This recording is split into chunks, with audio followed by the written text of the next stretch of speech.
ल welcome back है अब by this we conclude the chapter. However, as I said, तपाईहरुले चाहिँ एक्जामिनेसनमा आएका क्वेशनहरु बिकज यो कन्सेप्ट अहिले हामीले फाउन्डेसनमा पढिरहेका छौं, यही कन्सेप्ट फेरि तपाईहरुले सीए इन्टरमा गएपछि पनि रिपिट गर्नु छ र प्लस यसमा अलि कम्प्लेक्सिटीहरु बढ्दै जान्छ। सँगसँगै केही अरु कुराहरु, अरु कुनै एक्टिभिटीहरु जुन पार्टनरसँग सम्बन्धित छ, जसरी पार्टनरशिप फर्मको डिजोल्भ नै गर्नु पर्यो, मतलब कुनै कारणवश बन्द नै गर्नु पर्यो, या एउटा पार्टनरशिप फर्मलाई अर्को कुनै कम्पनीले टेक ओभर गर्यो, या दुईटा पार्टनरशिपहरु, दुईटा फरक फरक पार्टनरशिप थियो, एबी यतातिर मानौ एक्सवाई, यो फर्म थियो अर्को, यो अर्को फर्म थियो, दुवै मर्ज गरेर अब नयाँ फर्म बनाइरहेछ एबी एक्सवाई। त्यस्ता कम्प्लेक्सिटीज वाला कुराहरु हामीले इन्टरमा त्यसपछि इभेन फाइनलको कुराहरु गर्दाखेरि केही कुरा बढ्दै जान्छ। तर एटलिस्ट फाउन्डेसनको लागि हामीले सिक्नुपर्ने कुराहरु चाहिँ आज डेथ अफ पार्टनरसँग सम्मको स्टडीमा कहीं कन्क्लुड गर्यौं। यही प्रिटेक्स्टमा एक्जामिनेसनमा आएका केही बेसिक क्वेशन्सहरु होलान् जो फाउन्डेसन, सीपीटी या इभन त्यो भन्दा पहिला P1 हुने बेलामा पनि आएका एक्जामिनेसनका क्वेशन्सहरु होला। त्यो क्वेशन्सहरु तपाईहरुले चाहिँ एटलिस्ट प्र्याक्टिस गर्नु होला क्वेशन बैंकबाट निकालेर है। आज हामी यो च्याप्टरलाई कन्क्लुड भएको एनाउन्स गरे तापनि है केही डाउट यो च्याप्टरसँग सम्बन्धित starting from unit 1 till unit 5 है, केही डाउट छ कसैलाई क्वेशनहरु गर्ने क्रममा केही डाउट भयो भने सर एकचोटी यो प्र्याक्टिकलको हेर्दिनु न। प्र्याक्टिकल क्वेशन जुन एउटा दिएको छ त्यो प्र्याक्टिकल क्वेशनको 2 नम्बरको 5 नम्बर एकचोटी हेर्दिनु न। 2 को 5 फिफ्थ वाला पोइन्ट। 2 को 5th वाला पोइन्ट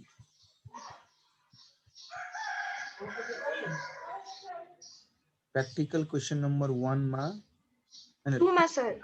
2 मा okay. Peter, Paul and Prince were partners. एक मिनट 4th point पहिला माथि के छ भनेर हेर्दिएको। Where partners sharing to each was provided in the partnership deed that in the event of retirement his legal would be paid the balance in the capital account, each share of good will be valued at 2 years purchase of normal average profits after charging interest on capital for the 3 years for the last 3 years to 31st December preceding the retirement or death. Each share of profits from the beginning of the accounting year to the date of retirement or death, which shall be taken on proportionate basis of profit of previous year as increased by 25%.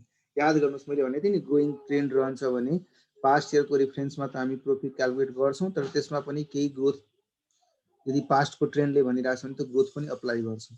यहाँ already क्वेशनले नि भनेको छ तपाई previous year को proportionate basis of the previous year as increased by 25%. Point number 3 ma. Point number 4 ma, interest on fixed capital at the rate of 10% though payable to the partner will not be payable in the year of death or retirement. यो partnership को deed में यो लेखेको छ। Normal course में त हामी interest on capital दिन्छौं, तर कुनै पार्टनर को डेथ या रिटायरमेन्ट भएको बेलामा त्यो इयर मा due payable to the partner normally त 10% दिन्छ, तर त्यो इयरमा चाहिँ त्यो इन्ट्रेस्ट नदिने भनेर उनले एग्री गरेको छ। सो हामी त्यो इयरको केसमा इन्ट्रेस्ट दिदैनौं। एउटालाई मात्रै नदिने भनेको कि सबैलाई नदिने भने यसले त्यो क्याल्कुलेटै नगर्ने कहाँ भनेको छ कि के लेखेको छ दो क्वेशनले गर्दाखेरि चाहिँ डेट भएको पार्टनरलाई चाहिँ नदिने गरेर गरेको हो सर। मैले त्यही भने चाहिँ अल्टिमेटली माथि के लेखेको छ, माथि सुरुवातमै के लेखेको छ, 2 नंबर को क्वेश्चन को बिगिनिंग में की लेखेको छ, in the event of retirement or death of a partner he and his representative would be paid। माथि जति पनि कुरा गरेको छ त्यो कसको पोइन्ट अफ भ्यूले गरेको छ, आउटगोइङ पार्टनर को पोइन्ट अफ भ्यूले गरेको छ। सो यसको मतलब यो इन्ट्रेस्ट पनि आउटगोइङ पार्टनर को पोइन्ट अफ भ्यूले नै भनिरहेछ। बुझ्नुभयो? उले पाउँदैन, बाँकीले त पाउँछ। बाँकी कब पाउँछ? जब उले आफ्नो इयर क्लोज गर्छ त्यस बेलामा पाउँछ। अहिले चाहिँ डेट अफ डेथ गर्दा 9 मन्थ्स को मात्रै गर्ने हो। अहिले चाहिँ 30 सेप्टेम्बर सम्मको इन्ट्रेस्ट क्याल्कुलेट गर्ने र अहिले चाहिँ हामीले गुडविल को भ्यालुएसन गर्नु छ र हिज शेयर अफ प्रॉफिट लेखेको छ नि, his share of profit from the beginning which shall be taken on proportionate basis of the profits of previous year as increased by 25%। हामीले त कम से कम लास्ट इयरमा के प्रॉफिट थियो, आफ्टर इन्ट्रेस्ट के प्रॉफिट थियो, त्यो प्रॉफिटमा 25% बढाएर अनि कति महिना छ, लास्ट इयर एन्ड कहिले भएको छ र अहिले सेप्टेम्बरमा 9 महिनाको हिसाबले त प्रोपोर्सनेट क्याल्कुलेट गर्नु पर्यो, त्यो क्याल्कुलेसन गर्नुपर्ने। सर यसको पीएल सस्पेन्स एकाउन्ट बनाइदिनु न, बुकसँग मिल्दै मिल्दैन गरेको। अनि 4 को एकचोटि अझै भन्दिनु न कसले पाउने रहेछ।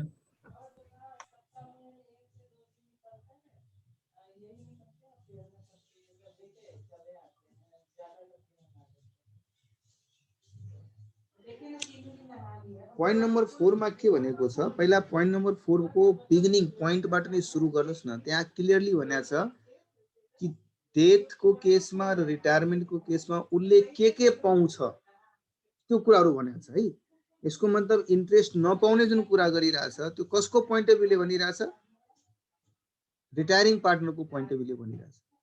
अब हाम्रो लास्ट इयरमा कति प्रॉफिट थियो, 2016 मा कति थियो, 2017 मा कति थियो, 2018 मा कति थियो, ती प्रॉफिटहरु म स्क्रिन तपाईलाई ठ्याक्कै त्यही क्वेशनकै शेयर गर्दिए। हेर्नुस् 2000 यसमा प्रॉफिट थियो 1 लाख रुपैयाँ, 1,20,000, 1,50,000, these all are the profits. तर यसमा हामीले क्यापिटलको इन्ट्रेस्ट दिनुपर्ने, यसमा चाहिँ एब्नर्मल आइटमहरुको एडजस्ट गर्नु पर्यो। याद गर्नुस् गुडविलको भ्यालुएसनको लागि वर्डिङ के लेखेको थियो, नर्मल प्रॉफिट। के एब्नर्मलिटी छ भने त्यसलाई हटाउने, कुनै एसेटको सेल भएको छ भने त्यसलाई हटाउने, कुनै इन्स्योरेन्सहरुको क्लेम आएको छ जो कि हरेक चोटी आउने होइन, जब कुनै अनसर्टेन इभेन्ट हुन्छ त्यसबेला मात्रै आउने हो, त्यो हटाउने। त्यस्ता एब्नर्मलिटीको एडजस्टमेन्ट गरिसकेपछि आएका प्रॉफिट लास्ट 3 इयर को प्रॉफिट को एभरेज को बेसिसमा हामीले गुडविलको भ्यालुएसन गर्ने र त्यसमा चाहिँ जो पार्टनर छोडेर गइरहेछ त्यसले आफ्नो यति हिस्सा पाउँछ भनेर भन्नु। आई थिंक यसमा तपाईलाई समस्या भएन। अब शेयर अफ प्रॉफिट को लागि क्वेशनले के भनिरहेछ, लास्ट 3 इयर को एभरेज होइन, प्रिभियस इयरमा जे प्रॉफिट थियो, प्रिभियस इयरमा कति प्रॉफिट थियो, प्रिभियस इयरमा कति प्रॉफिट थियो, 1,50,000 प्रॉफिट थियो। र त्यसमा चाहिँ एब्नर्मल नर्मल को के कुरा गरेको थियो, लाइन पढ्नुस् न क्लियरली के लेखेको छ, फेरि माथिमा गएर तपाईलाई पढाए। यहाँ हेर्नुस्, his share of profits from the beginning of the accounting year to the date of death or retirement which shall be proportionate basis of the profits of previous year, only 1 year, as increased by 25%। जबकि goodwill को केसमा के भनेको थियो, 2 years purchase of normal average profits after charging interest on capital, normal word लगाएको थियो। यहाँ चाहिँ एब्नर्मल को कुरा छैन। अब तपाई के गर्नुस्, अहिलेको सिचुएसनमा ल्याङ्ग्वेजलाई पढ्दाखेरि नै कहीं न कहीं यो हिन्ट हामीले पाइरा थियौ। यहाँ त एब्नर्मल आइटमहरु भयो थियो 2018 मा, 10,000 को यो भएको थियो, 12,000 को यो भएको थियो र अर्को 6,000 को यो भएको थियो। तर शेयर अफ प्रॉफिट निकाल्ने बेलामा उले के भन्यो, लास्ट इयरमा जो मैले प्रॉफिट कमाएको थिए त्यो profit plus profit on sale, insurance claim जस्ता एब्नर्मल आइटम को बाहेक बाँकी इन्स्योरेन्स प्रिमियम तिर्ने त नर्मलै कुरा हो नि, प्रिमियम तिर्छौं हामी, प्रिमियम चार्ज गर्छौं पीएल एकाउन्टमा, ती कुराहरु त नर्मलै हो, त्यसको एडजस्टमेन्ट नर्मल के रूपमा राख्नु पर्ने हुन्छ, बाँकी कुराहरु एब्नर्मल हो। यो त रेक्टिफिकेसन हो नि, यो भन्ने कुरा चाहिँ एब्नर्मल आइटमलाई एड्रेस गर्नको लागि गरेको फर्स्ट 2 पोइन्ट। तर इन्स्योरेन्स प्रिमियमसँग सम्बन्धित कुरा त रेक्टिफिकेसन ओरिएन्टेड छ, त्यो एउटा रेक्टिफिकेसनको एडजस्टमेन्ट मात्रै गरेको छ। प्लस इन्ट्रेस्ट प्रॉफिट निकाल्नको लागि त हामी इन्ट्रेस्ट क्यापिटलमा चार्ज गर्छौं, तर सिन्स यो इन्ट्रेस्ट कुन पिरियडसँग रिलेटेड छ, यो इन्ट्रेस्ट कुन पिरियडसँग रिलेटेड छ, 2018 सँग, र हामीले इन्ट्रेस्टको बेनिफिट उलाई नदिने कुरा हो, तल लेखेको छ नि क्लियरली नोटमा हेर्नु, since Peter was not entitled to interest and capital in the year of death, interest is payable only to the remaining 2 partners। so उले के सोच्यो कि इन्ट्रेस्ट को जब हामीले एउटा प्रॉफिटबाट इन्ट्रेस्ट माइनस गर्थ्यौं अनि आएको प्रॉफिट बाँड्थ्यौं र इन्ट्रेस्ट अटोमेटिक पार्टनरको क्यापिटल एकाउन्टमा जान्थ्यो। जब त्यो यो एस्टिमेसन भइराछ, पास्ट को रेफरेन्समा फ्युचर को एस्टिमेसन भइराछ, ध्यान दिनुस्। फ्युचरमा भनेपछि कुन इयर, 2020 जुन इयर, 2019 जुन इयर को लागि हामीले पीएल सस्पेन्स को क्याल्कुलेसन गर्न गइरहेछौं, त्यो फ्युचर हो। त्यसको लागि एस्टिमेट भइरहेछ on the basis of past. So past को प्रॉफिटमा 25% को ग्रोथ हुन्छ भन्ने कुरा क्वेशनले भन्यो र त्यो फ्युचरमा हामीले रिटायरिङ पार्टनर या डेथ भएको पार्टनरले इन्ट्रेस्ट पाउँदैन त्यो पनि हामीले भन्यौं। सो दुवै प्रिटेक्स्टलाई हामीले ध्यान दिएर फ्युचरको एस्टिमेसन गर्न जाँदाखेरि 1,50,000 तो उसको प्रॉफिट दिएको छ। Let me just share the board.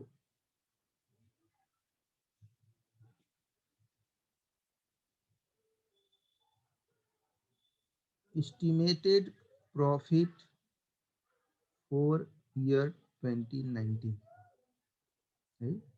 Reference year 2018 यो रेफरेन्स मात्रै हो। यसको बेसिसमा हामीलाई प्रिडिक्ट गर्नु छ फ्युचरलाई। फ्युचरमा एउटा कुरा सर्टेन छ कि इन्ट्रेस्ट सबैले पाउँदैन। Interest to outgoing partner will not be there। यो कुरा त फ्युचरको बारेमा थाहा नै छ। सो मैले 2018 को रेफरेन्स लिँदाखेरि नै यसरी रेफरेन्स लिनु पर्यो जसमा फ्युचरमा जे एडजस्टमेन्ट हुनेवाला छ त्यो एडजस्टमेन्ट पहिला नै भइहालोस्। या यदि हामीले फ्युचरको प्रॉफिट निकाल्ने बेलामा पास्टको त्यस्तो प्रॉफिटलाई मैले कन्सिडर गर्दिएको छु जसमा सबै इन्ट्रेस्ट माइनस भएको छ भने त्यसको रेफरेन्स क्याल्कुलेसन गर्दाखेरि प्लस गरिदिनु पर्यो त्यो इन्ट्रेस्टलाई। मतलब कहीं न कहीं त्यो इन्ट्रेस्ट जुन आउटगोइङ पार्टनरले नपाउनु पर्ने कुरा सुरुमै भनेको छ भने त्यसलाई एड्रेस नगरौँ, त्यो बाहेकको इन्ट्रेस्ट मात्रै प्रोभाइड फर गरौँ। सो मैले 2018 को प्रॉफिट को रेफरेन्स लिँदाखेरि मैले प्रॉफिट बिफोर इन्ट्रेस्ट पहिले लिए, त्यसमा मात्रै त्यही इन्ट्रेस्ट माइनस गरे जुन interest other than outgoing partner, other than outgoing partner ले पाउनु पर्ने इन्ट्रेस्ट माइनस गरे। अब त कहीं न कहीं क्लियर एस्टिमेसन हुन गयो नि। पास्टकै रेफरेन्स बा फ्युचरको एस्टिमेसन गर्दाखेरि फ्युचरमा हुनुपर्ने जुन एग्रीड क्लजेस छ त्यो क्लजेसलाई पनि यहाँ मात्रै त्यो इन्ट्रेस्ट माइनस गरेर हामीले एड्रेस गर्दियौं। नम्बर 1। नम्बर 2, उसले यो प्रॉफिट निकाल्ने बेलामा यो प्रॉफिटमा कुनै गल्तीहरू छ भने त्यो रेक्टिफाई पनि त गर्नु पर्यो नि। अर्को रेक्टिफिकेसन पनि गरिदियो। सो क्वेशनले त्यही दुईटा काम गरेको छ। यदि हेर्नुहुन्छ भने उनले चाहिँ 1,50,000 मा 6,000 माइनस गर्यो रेक्टिफिकेसनको, 1,000 मात्रै इन्ट्रेस्ट चार्ज गरेको छ जो कि अदर देन आउटगोइङ पार्टनरको छ। अनि प्रॉफिट आयो, त्यो प्रॉफिटमा उनले 25% को ग्रोथ हुन्छ पनि भनिरहेछ।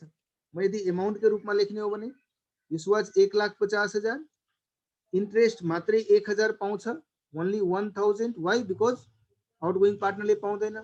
रेक्टिफिकेसन को 6,000, hence 1,43,000। दुवै माइनस गरिसकेपछि 143 आयो। यसमा उनले भनिरहेछ 25% को ग्रोथ एक्सपेक्टेड छ। 25% को ग्रोथ कति हुन्छ भन्नुस् त?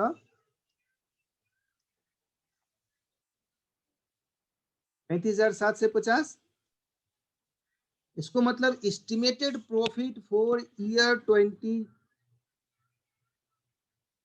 Estimated profit of 2019 17,8750। यो त पूरा 2019 को न हो। यसमा उनले कुन डेटमा गएर डेथ भइरहेछ उसको 30 सेप्टेम्बर मा। सो 9 मन्थ को लागि त कम से कम हामीले अब यसको प्रोपोर्सन गर्नु पर्यो। सो 17,8750 मा 9/12 9 महिना नै छ हो, 9 महीना को जो कि कति आयो 1,34,062 रुपीस।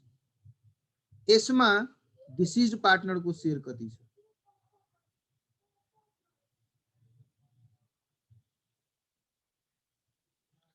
कति रेशियो थियो उसको? हाफ थियो। 1,34,062 को आधे, which will be 67,031।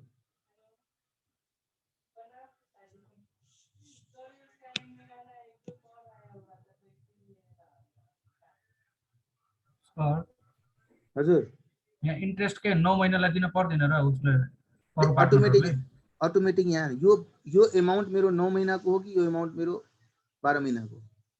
मैले रिफरेन्स 12 महिनाबाट लिएको छु र त्यसलाई पछि गएर 9 मा कन्भर्ट गरेको छु।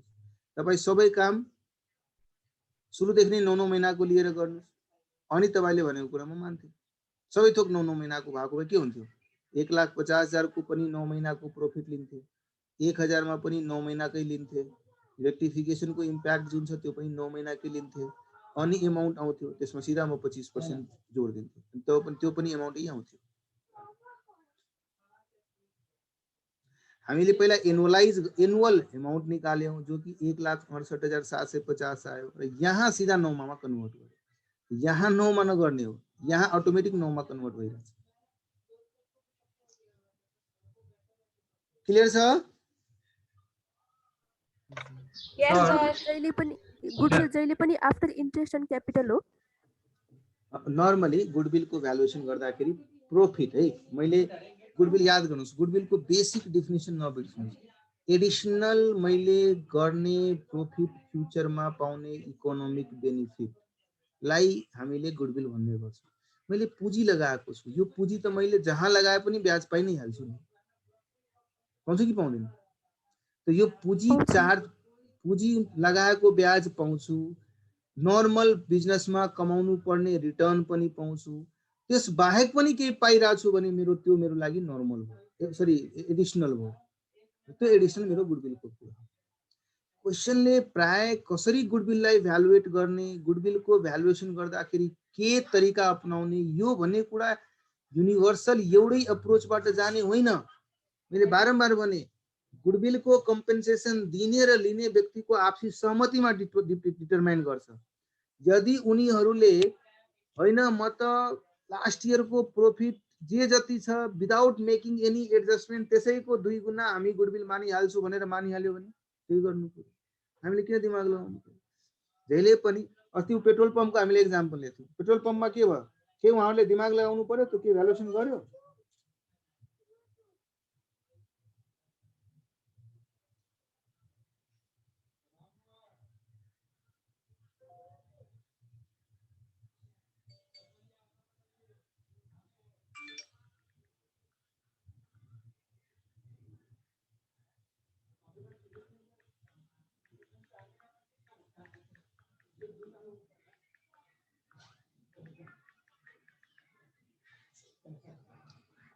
एक मिनट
सो नर्मली हामीले गर्ने भनेको पार्टनरशिपहरूको बीचमा पार्टनरहरूको केसमा बायर सेलर गुडविलको कम्पेन्सेसन पाउने र दिने व्यक्तिहरूको बीचको अन्डरस्ट्यान्डिङको बेसिसमा हामीले गर्ने गर्छौं धेरै तरिकाहरू छन् कतिले यतिकै भन्छ नै भाइ हम इतना लेंगे त्यो पनि घटाउने हो किन भन्दाखेरि पार्टनरहरूले कुनै एक्स्ट्रा इफर्ट्स लगाइरहेछ त्यो बिजनेसले होइन पार्टनरको इफर्टले गर्दा मेरो प्रॉफिट भएको छ त्यसमा म पार्टनरको ठाउँमा स्टाफ राख्छु भने स्यालेरी बैंक आफ्नो एक्स्ट्रा पुँजी नलगाएर मैले बैंकबाट लोन लिएको भए ब्याज दिनु पर्थ्यो यो सबै त कहीं न कहीं अल्टरनेटिभ अपर्चुनिटीजहरु छँदै थियो नि सो यदि फर्मले दिएको प्रोफिटेबिलिटीमा फर्मको रेपुटेसन फर्मको नर्मल प्र्याक्टिस नर्मल एसेसमेन्ट यदि हेर्नु छ भने यो सबै अब मैले एउटा स्टाफ राखेर काम गर्नु पर्थ्यो अनि मेरो प्रॉफिट एक्स आउँथ्यो मैले त्यो स्टाफलाई हटाइदिए आफै लागिरहे अनि मेरो प्रॉफिट अफ कोर्स बढी आउँछ सो बढी आउने प्रॉफिटमा मेरो बिजनेसको भन्दा त मैले स्टाफलाई दिए नदिनु परेको खर्चले गर्दा न बढेको छ त्यस्तै मैले बैंकबाट लोन लिनु पर्थ्यो अनि बैंकबाट लोन लिएको मैले इन्ट्रेस्ट दिनु पर्थ्यो मैले के गरे हैन म आफ्नो क्यापिटल बढाइदिन्छु आफ्नो क्यापिटल बढाइदियो भने मैले इन्ट्रेस्ट तिर्नु परेन, मानौ इन्ट्रेस्ट नतिर्ने प्र्याक्टिस फलो गरेको छ भने अफकोर्स त्यसमा फेरि प्रॉफिट बढ़िहाल्छ। बढ़ेको प्रॉफिटलाई कि हामीले भने कि तो गुडविलले बढ़िरहेछ। अरे नहीं बाबा, जो लोन लिया था लोन का तुमने पेमेंट कर दिया और अपना पूंजी लगा दिया और अपने पूंजी पे ब्याज नहीं दिया, इसलिए तुम्हारा प्रॉफिट बढ़ा है। ये गुडविल की वजह से नहीं बढ़ा है, तुमने इंटरेस्ट का खर्च बचाने की वजह से बढ़ा है। यदि जेन्युइननेस यदि हेर्नु छ भने नर्मल कोर्समा कसले के कति कन्ट्रिब्युट गर्छ, कति स्टाफ राखेर काम गर्छ, त हामी गुडविलको भ्यालुएसन गर्दाखेरि अगेन आई रिइटरेट एग्रीमेन्टमा त्यो क्ल्यारिटीहरु हामी हाल्दिन्छौँ कि गुडविलको भ्यालुएसन गर्दा जुन प्रॉफिट हामी लिने त्यो प्रॉफिट कस्तो हुनुपर्छ, इन्ट्रेस्ट माइनस भइसकेको हुनुपर्छ, स्यालेरी दिनुपर्ने भइसकेको हुनुपर्छ, यसभित्र एबनर्मल केही हुनु भएन, कुनै एबनर्मल लस गेनहरु भइरहेछन् त्यो हटाइदिनु पर्यो, कुनै रेक्टिफिकेसनहरु गर्नुपर्ने छ भने त्यो हटाइदिनु पर्यो। यो सबै कुराहरु हामीले स्पेसिफाई गर्दिन्छौँ। नगरे पनि यदि हाम्रो विवेकमा छोड्दियो भने हामीले यदि गर्नु पर्यो भने रेक्टिफिकेसन गर्नै पर्यो, बिकज गल्ती छ भने गल्तीलाई ठीक गर्नु पर्दैन। कुनै एबनर्मल छ भने हामी गुडविलको डेफिनेसनमा के भनिरहेको छौँ, गुडविल भनेको फ्युचर इकोनोमिक बेनिफिट हो, त्यसको लागि रिफरेन्स मात्रै हामी पास्टको लिइरहेको छौँ। त पास्टमा कुनै एबनर्मलिटीहरु छ भने त्यो एबनर्मलिटी भोलिको दिनमा पनि हुन्छ भने त्यसको त ग्यारेन्टी छैन नि, त्यसैले भोलिको दिनमा त्यसलाई हामीले कन्सिडर नगर्नु। हेन्स अहिले नै एडजस्टमेन्ट गरिदिने एबनर्मल पार्टनरले पाउनुपर्ने इन्ट्रेस्ट स्यालेरी भनेको उसको कस्ट सेभिङका टुलहरु थियो, त्यो कहीं न कहीं गुडविलको प्रिटेक्स्टमा हेर्नुपर्ने कुराहरु होइन। त्यो त यही उले बैंकबाट लोन दिएको भए के हुन्थ्यो, प्रॉफिट त माइनस भएकै हुनु पर्थ्यो, प्रॉफिटबाट त्यो इन्ट्रेस्ट स्टाफले राखेर काम गराएको भए स्यालेरी दिएको हुनु पर्थ्यो, त्यो पनि प्रॉफिटबाट माइनस भएको हुनु पर्थ्यो। त्यसैले यस्ता एडजस्टमेन्टहरु हामीले गरेर त्यसपछि आउने प्रॉफिटलाई अब सर्टेन इयरसँग मल्टिप्लाई गरेर या यसबाट सुपर प्रॉफिट निकालेर सर्टेन इयरसँग मल्टिप्लाई गरेर हामी गुडविल पाउँछौँ। ठीक छ दीपिका?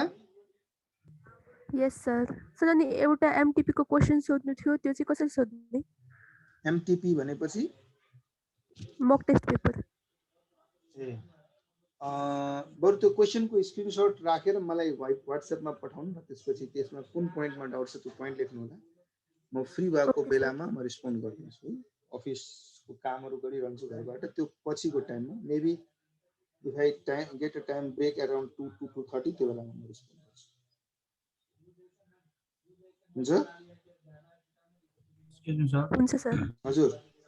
रिभ्यालुएसन अफ एसेट जुन दिन्छ नि एउटा 20,000 तल थर्ड लाइनमा, सेकेन्ड थर्ड लाइन लास्ट लाइनतिर फेरि भन्नु त। रिभ्यालुएसन अफ एसेट दिन्छ के, revaluation of asset indicates an upward revision in value of asset to the extent of 20,000। हो त्यसलाई त्यसमा प्रॉफिट जुन भन्छ त्यो पार्टनर्स क्यापिटलमा के भन्छ करेन्टमा बाड्ने हो कि पार्टनर्स क्यापिटल एकाउन्टमा हो? क्यापिटल एकाउन्टमै जान्छ यार। रिभ्यालुएसनहरुको कुराहरु त रेकरिङ नेचरको कुरा हैन नि, सिधा क्यापिटल बढाइदिनु, एडजस्टमेन्ट गर्नुपर्ने है।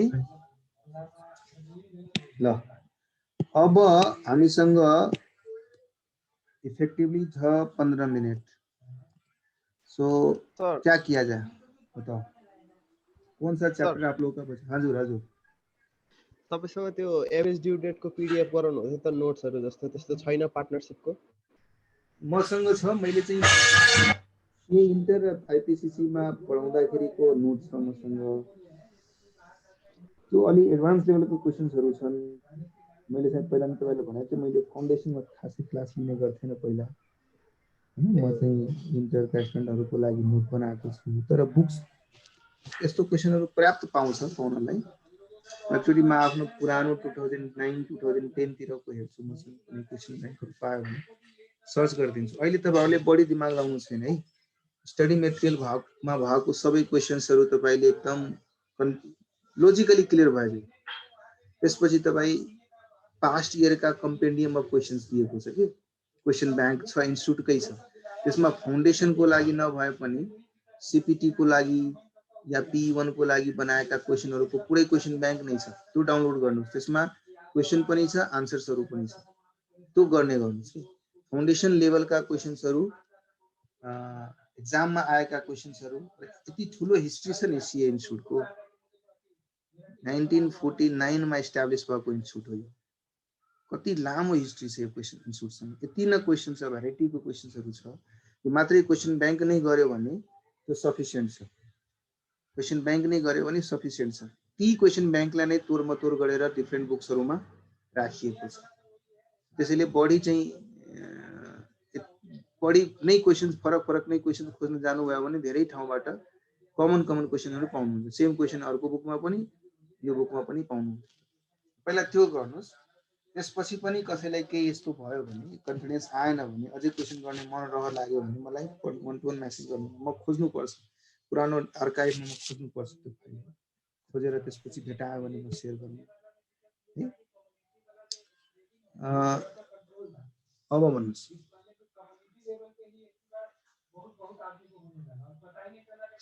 अब क्या करना है, कौन-कौन सा चैप्टर एक्चुअली आप लोगों का कौन-कौन सा चैप्टर बचा हुआ है और सर लोग कौन-कौन सा चैप्टर लेके चल रहे हैं वो बताओ तो। एक तो आप लोग बहुत दिन से बोल रहे सर रेक्टिफिकेशन कुनै सर पढाउनु भइरहेको छैन, तपाईं नि मात्र एकाउन्टमा अरु क्लासहरु भइरहेको छैन। एकाउन्टको अब कुनै भइरहेको छैन। ओके, रेक्टिफिकेसन फिर बाँकी छ। अरु रेक्टिफिकेसन बाँकी छ अनि यो एकाउन्ट करेन्ट बाँकी नै हो। Sale of goods and approval company account पनि बाँकी छ। कम्पनी एकाउन्ट त पुरै अकाउंट करेंट अनि सेल एन्ड एप्रुभल बेसिस और return basis.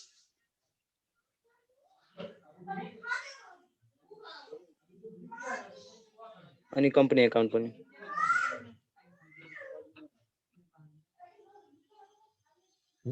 Comparatively lesser time को पॉइंट अफ भ्यूले यो दुवै च्याप्टर मतलब मलाई लाग्छ 1-2 वटा क्लासमा या मैक्सिमम जाने भनेको 2 देखि 3 वटा क्लासमा सिकिन्छ। यो च्याप्टरहरु प्र्याक्टिस कति गर्छौं, कति क्वेशन हामीले क्लासमा डिस्कस गर्छौं त्यसमा डिपेन्ड गर्छ। सो 1 2 3 क्लासेसमा हामीले यसलाई सकाउन सक्छौं। सो यदि जसरी हाम्रो 2 वटा क्लासेस डेली भइरहेको छ, मेबी हामी एक दिनमा यो सकाउन सक्छौं, अर्को एक दिनमा यो सकाउन सक्छौं है।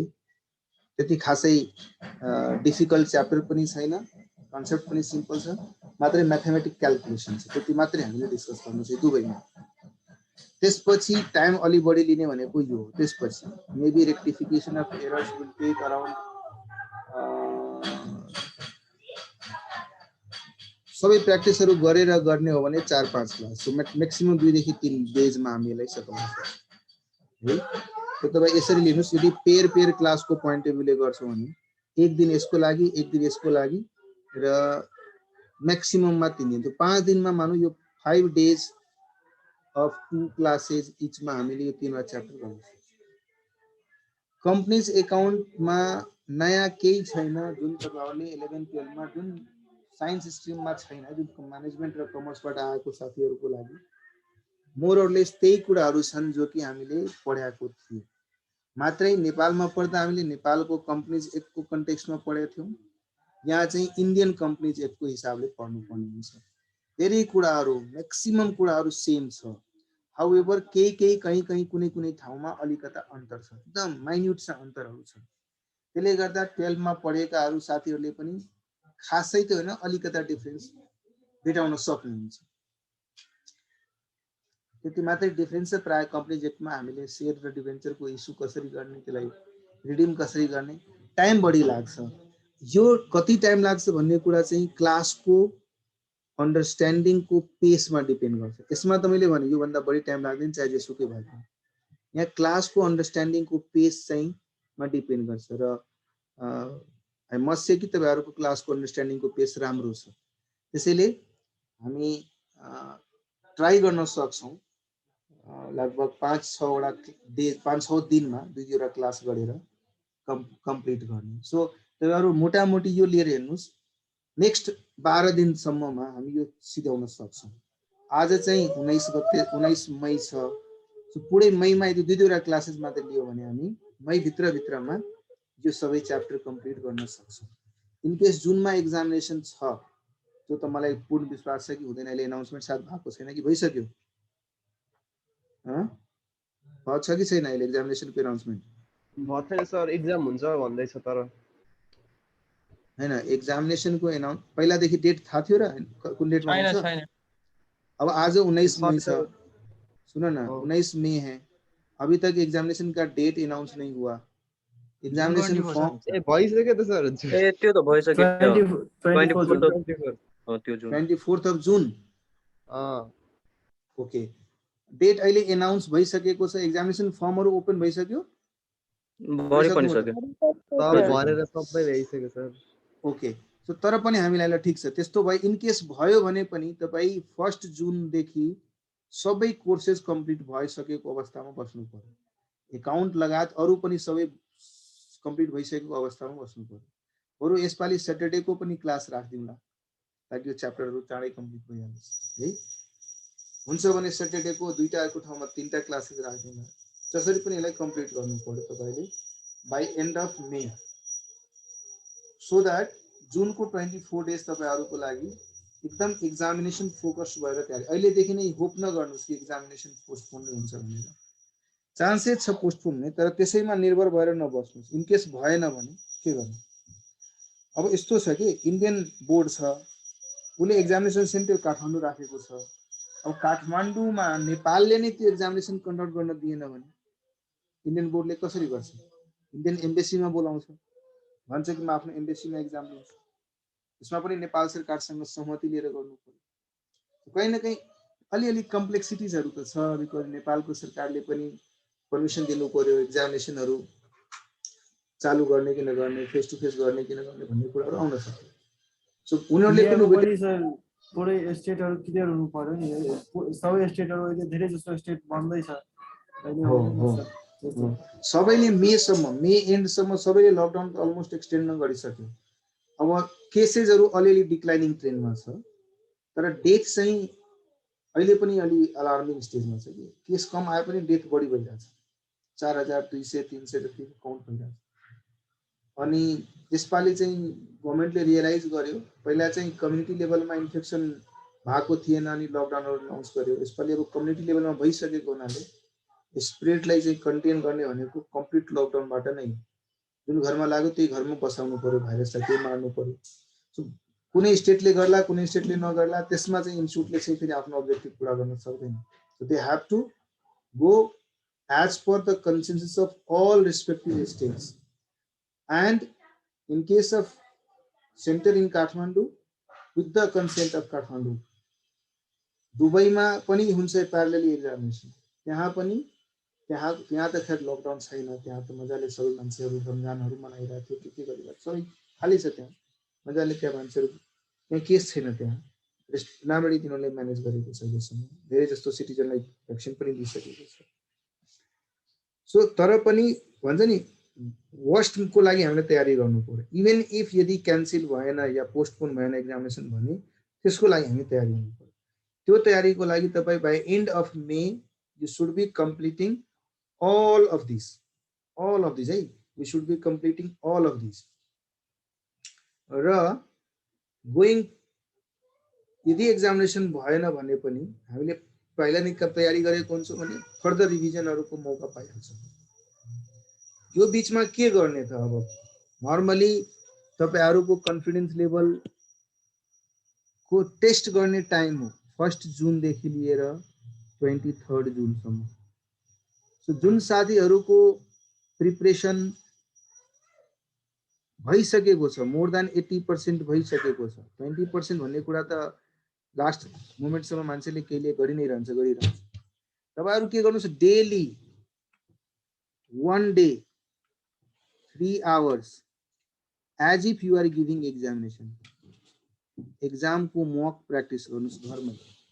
थाहा छ तपाईलाई कति बजेदेखि कति बजेसम्म एक्जाम हुन्छ, त्यही ठ्याक्कै टाइम ड्युरेसनमा घरमा रुम लक गरेर पास्ट कुनै एउटा इयरको 100 त्यही इयरको कुनै एउटा क्वेशन र्यान्डमली सिलेक्ट गर्नु, मेबी 2020 का नवंबर वाला एग्जाम या 2019 का मई वाला एग्जाम, कोई भी ईयर का।